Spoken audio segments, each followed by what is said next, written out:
So I have a few quick questions before jumping into your series. If someone has actually never seen anything that you've done before, what is the first thing you want them watching and why? For me, I think Wayne's World. Because it's the first movie I ever did. And I want them to see the Bohemian Rhapsody sequence. There I said it. Yeah, for me, I did a wonky show called Look Around You, which I'm very proud of. And it sort of went out on the BBC and no one saw it.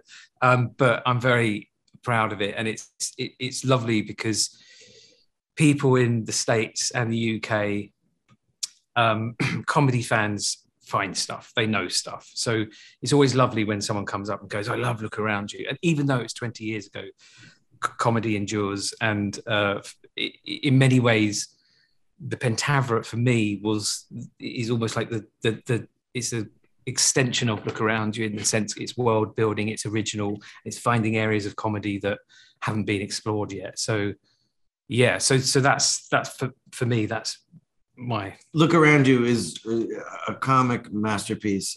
Bless you, sir. I've been hunting him like the animal that he is for many, many years, trying to find some way to us to do something together, and he finally said yes, and here we are. So I'm thrilled. I bet, Steve, you're googling it right now, right? Just to get what the hell was that? No, not at all. I haven't seen it, but I have heard of it. It's impossible for me to have seen everything. Just, you know what I mean. It's there's what we call a lot of content. Yes. Right. It's, but I just figured out how you guys came to be working together. So Mike, just an individual question. You won't remember this, but I interviewed you for The Love Guru 14 years ago. Yes. And it's been obviously a long time since you've starred in something like this. Was there another project that you came close to doing, or was this the first thing that really pulled you in? Many, but to be honest with you, my son, I got married 12 years ago. My son was born 10 years ago, and I've spent the last 10 years raising 3 kids under the age of 10, obviously. I've done a lot of projects that didn't take me away from home. That was my number one. So when I did Supermensch, the documentary on Shep Gordon, I did it out of my house. The editing equipment was in my apartment in New York. I got to see my kids in the morning, and if they wanted to see daddy, all they had to do was go down one floor. You know what I mean? Because I had an office below our apartment. And then I did Inglourious Bastards, which small part in a Quentin Tarantino film, playing a British general, which was, of course, a dream come true. And Bohemian Rhapsody. Oh God, I did a whole bunch of stuff. The Gong Show, which so I had the whole family come out. I did 2 seasons of that. That was only like 3 weeks. That was the good news. So I wasn't away from the family. And then I'd say about 2 years ago, Kelly said, I think you have the whole 3 kids thing down. I think there's a series in you, because I was just obsessed with secret societies. And she said, you should pitch that, dude. I think that's something.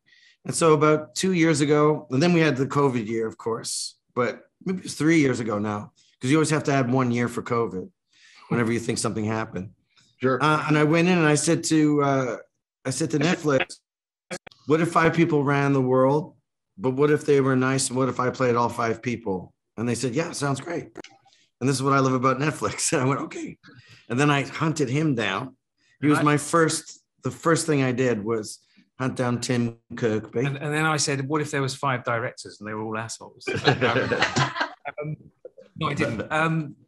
Yeah, and it was a great union. I think, with television and film, you have to find your warriors. You have to find the people who are similar to how you feel and how you think creatively, because it's a long journey. It's a long process, and you grow an idea and you form it and you push it and you nudge it, and you have to find the right people. And that's why some projects work and some don't, because it's very, very hard. And we don't know if it's going to work. We if it makes us laugh, and Mike's career shows that he's very connected to what he does, his craft. So if it's making us laugh, then hell yes, let's put it down and shoot it and see what happens. And then, yeah, and it's sort of, you approached me a couple of years ago, didn't you? Yes, because I knew that what Tim would do, like all good creators, is he would agree and add, which is the essence of the creative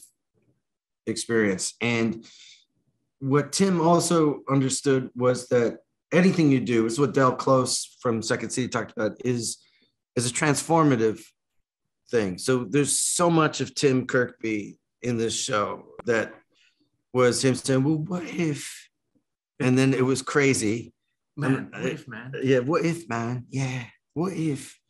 And when you see episode 5 and 6, that's where the craziness of Tim, when he went, well, I was just thinking, Mike, what if? And then you're like, we can't do that. He goes, well, why not? I'm like, yeah. This is what I love about working with English people, is that in North America, the subjects fit for comedy are this. In England, it's that. And in England, they demand of their creators that it be fresh. Mm. You know what I mean? And they're suspicious of the familiar. And it's kind of the inverse in North America. Yeah, so I knew this was an English style limited series. And I had seen his work and loved it. And I met with him and I went, Kelly is my wife. I said, he gets it. He gets it. I don't have to explain anything. He's a brother from another mother. And we're both Limeys, you know what I mean? Yeah. I have to ask you, these are what I consider minor, very minor spoilers. Whose idea was it for the Hulk theme with Sasquatch? You mean the Bionic Man, right? $6 million. I'm so sorry. It is the Bionic Man. I'm so sorry. That's my bad. Yes. Yeah, similar. Well, that was you. I think. That was me. I've been obsessed with. I've been obsessed with the and tried to put it in everything that I've ever done, to be honest. And Tim, of course, is obsessed with Sasquatch. Obsessed. And so we would write a scene, and then Tim would go, "So why Sasquatch could be in it?" Okay, not really, Tim. I mean, just in the background. No, Tim. Can he not be smoking? And I'm thinking, Tim, like, is Sasquatch? Is it one of your clients or something? Like, so I have a gift for you, but didn't make the plane. Oh, is it Sasquatch? 7 foot Sasquatch? No, it's better. It's Sasquatch themed. Oh, hello. What a lucky Englishman I am. Yes. I can't wait. Was it tough getting Billie Eilish to give you the song in the credits of episode 4? She was fantastic. This whole show was a festival of yes. It was an orgy of agreement. So many people just said yes and showed up. It felt like stone soup, you know what I mean? Just everybody just came to play. Ken Jeong. Yeah, it's a very playful project. You know, it's very different. It's very exciting. I think, you know, there's a lot of love for Mike. And I think, you know, people heard the sort of the pitch and went, well, I'm in. I don't care. I'm in.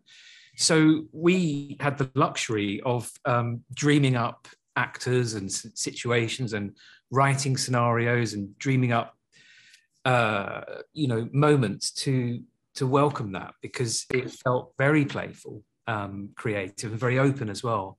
And that's just working with Mike. Just he is very open. So it's sort of quite easy to sort of just. There's no wrong idea. It's not yes or no. There's a consequence of an idea, but at least there's an idea. Yeah. And then we shoot it. Well, you don't know if an idea is going to work or not. Yeah. You can't kill it in the crib. You know what I mean? You have to let it do its thing. It tells you if it's going to live or not. You shouldn't tell it. You know what I mean? And that's the great thing of working with Tim, is that it's like, yeah, man, let's try it. And I'm going to be doing an impression of you all day. I'm afraid I can't help it. I love it. But I'm American, really, playing a Brit. It's remarkable. Quite, he stays in character all day. Been getting away with it for 20 years, but if you're in a place of yes and, you can't go wrong. Yeah. I have to stop. I just want to thank both of you for making me laugh, and I hope it's a big hit for you guys. And thank you so much for your time. Oh my God! You're very welcome. Thank you. Thank you very much. Cool.